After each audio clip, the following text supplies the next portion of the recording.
You know that feeling when you pick up a book and the person on the page feels, well, real? Like you completely get their struggles, their worlds, their choices? Today, we're going to talk about the man who pretty much invented that feeling for the modern world, Daniel Defoe. But hey, before we get to him, let me ask you something. Think about your absolute favorite story for a second. What is it that pulls you in so deep you forget you're even reading? Is it the crazy action? The characters? The world they live in? Just hang on to that thought. Because about 300 years ago, one guy's answer to that very same question didn't just lead to a good story. It created a whole new way of telling them. He's the one who gave us what we now call the realistic novel. And that man was Daniel Defoe. So what kind of person decides to bring this brand new, gritty reality to the page? Well, as it turns out, he was way more than just a writer. I mean, Defoe's own life could have been a novel itself, seriously. He wasn't just some guy in a dusty room with a quill. He was a journalist, a businessman, he got into political trouble all the time, and he was even a government spy. So yeah, he saw the messy, complicated truth of the world firsthand, and that became the secret sauce in his fiction. And this is where he completely changed the game. Before Defoe, most popular stories were, all about gods and kings and knights in shining armor. Defoe, he pointed his pen at regular people and got into the nitty-gritty details of their lives, how they made a living, what they ate, the really tough choices they had to make. This was the birth of the realistic novel, and it made fiction feel shockingly new and incredibly personal. And probably the most famous example of this new style is a book that basically created an entire genre we are still obsessed with today, the ultimate survival story. In 1719, the world was introduced to Robinson Crusoe.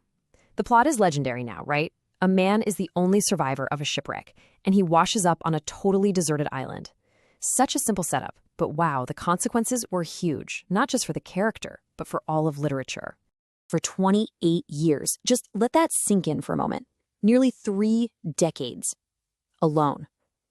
And Crusoe wasn't some hero with superpowers. Nope, he was just an ordinary guy, forced to rely on his own wits, his own 2 hands, and just his sheer will to survive against absolutely impossible odds. The real genius of the book isn't just that Crusoe survived, it's how he did it. Defoe gives us this incredibly detailed, step-by-step account. We see him build his first shelter from scratch, figure out how to plant crops, even manage to tame wild goats.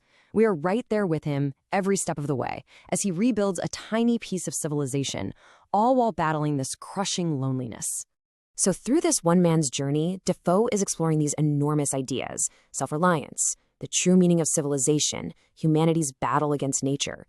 But it's also, a story of its time, and it definitely raises some pretty uncomfortable questions about colonialism, especially when Crusoe meets a native man, who he names Friday, and creates this master-servant relationship. That's a part of the book people still debate, and for good reason. But Defoe wasn't only interested in men on deserted islands. He took that same realistic lens and turned it back home, onto the gritty streets of London, to show the brutal realities of life in his own society, especially if you happen to be a woman. Just 3 years after Crusoe, he published Moll Flanders, a story that is about as far from a tropical island as you could possibly get.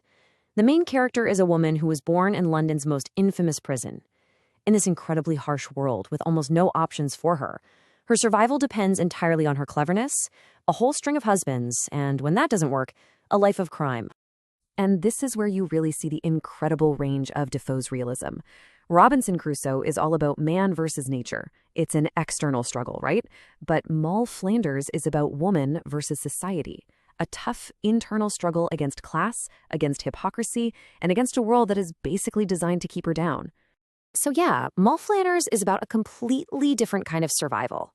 It's this deep dive into things like gender and class, that really blurry line between what's moral and what's criminal, and that relentless fight just to have some control over your own life and be economically free in a world that gives you almost none of it. When you put these 2 novels side by side, you can really start to see the foundation that Defoe built for pretty much every storyteller that came after him. His impact was just monumental. He proved that stories could feel totally real, packed with all these believable details. He made the inner lives of ordinary people, their fears, their dreams, their ambitions, the star of the show. And he showed that a novel could be a thrilling page-turner and a powerful piece of social commentary, all at the same time. And that is exactly why historians all agree. He is a truly foundational figure.